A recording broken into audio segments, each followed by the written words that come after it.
Hello and welcome to the channel. I am Karen, the everything here behind the A Little Kinder channel, Instagram and Facebook.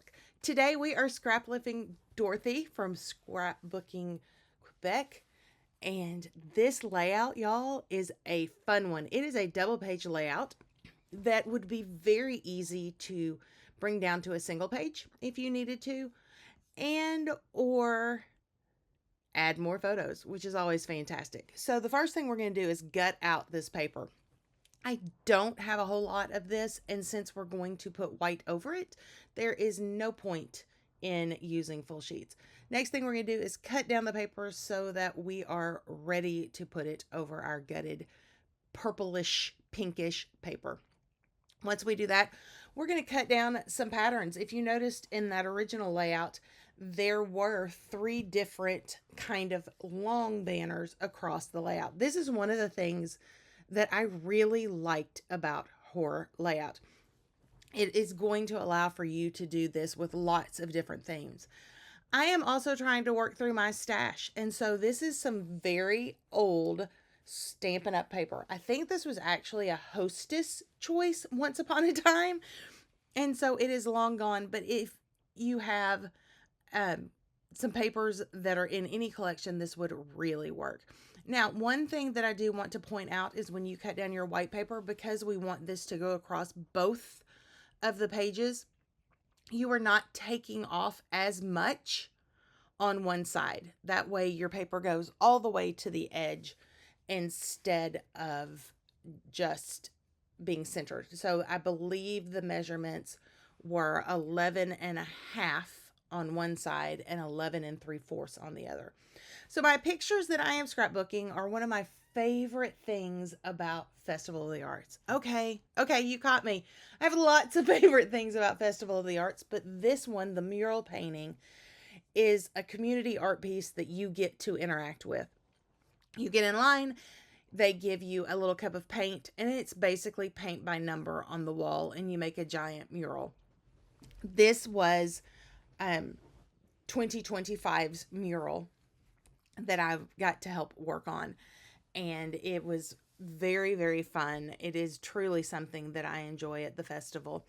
Here I am trying to decide how to mat this photo. This is what I want to be my focal photo, and so I know I want it to be the only one that is matted. So I pulled out some coordinating kind of tealish colored paint, and then I used part of that gutted pinkish purple in there to matte on, and that the teal color just really kind of made my pink shirt pop. Also, that I'm going to keep calling it the pinkish purple paper does not match my shirt. It is a very different color, and so that hot pink t-shirt does not look great up against it. So I have created just a way to continue that paper without it looking so off.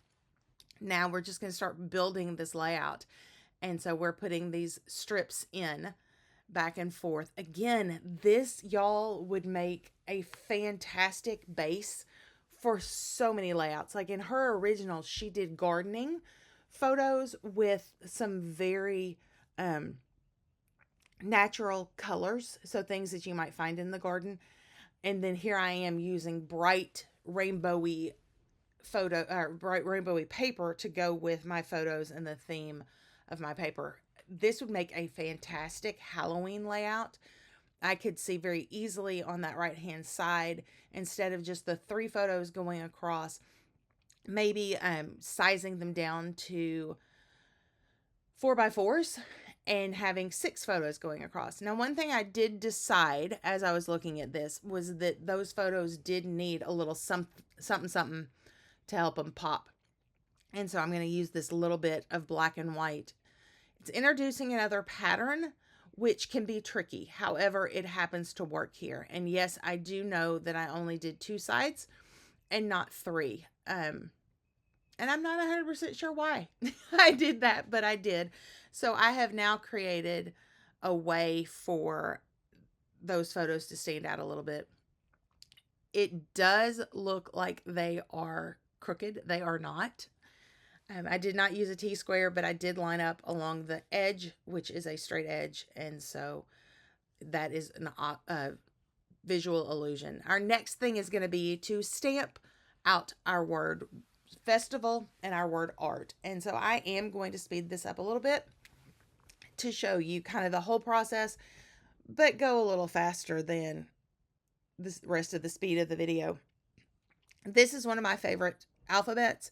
It is a Heidi Swap alphabet.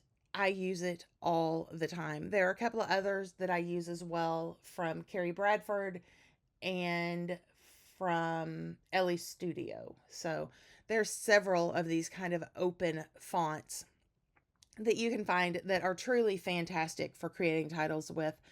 This one is narrow but tall, and it works well. My other favorite that I use a lot from Ellie Studio is truly short and squatty. So as I describe stamps. So here I am going to get these words in place. I did decide that I wanted the word festival to come across the top of that photo from one of the, it's one of the flower beds that they have decorated there at Disney. And so to do that, put it across the top of the photo, we are going to kind of mimic that arc of the rainbow. Here we're going to go ahead and stick down the word arts and get that stuck down. I wanted that to be all the way to the edge of the photo. And then just to help create a visual triangle here, we've added a little they're punched Mickey head. So now we're going to glue down that word festival, get it stuck down, mimicking that arc. And now we're going to pull out some of the letter stickers here in a second from Hip Kit Club, from one of their add-ons where they added a bunch of letters. Here we're going to use these circles to pull your eye across to this second page. Both of them will not have Mickey's on them, just the top one.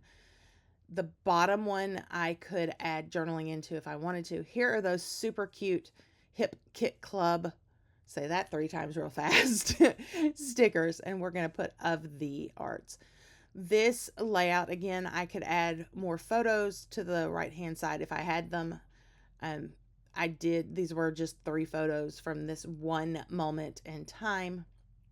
We're going to add the date 2025 over here at the top where the little Mickey is.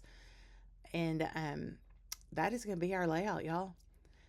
Here is a close-up so you can look at it. I will have still shots at the end. I want to thank you so much for spending a little bit of time with me today on Sunday for Scraplift Crafternoon. Make sure that you check out everyone below who is joining us today to scraplift this fantastic layout. Until we're together again next time, my friends, go make some memories. Bye-bye.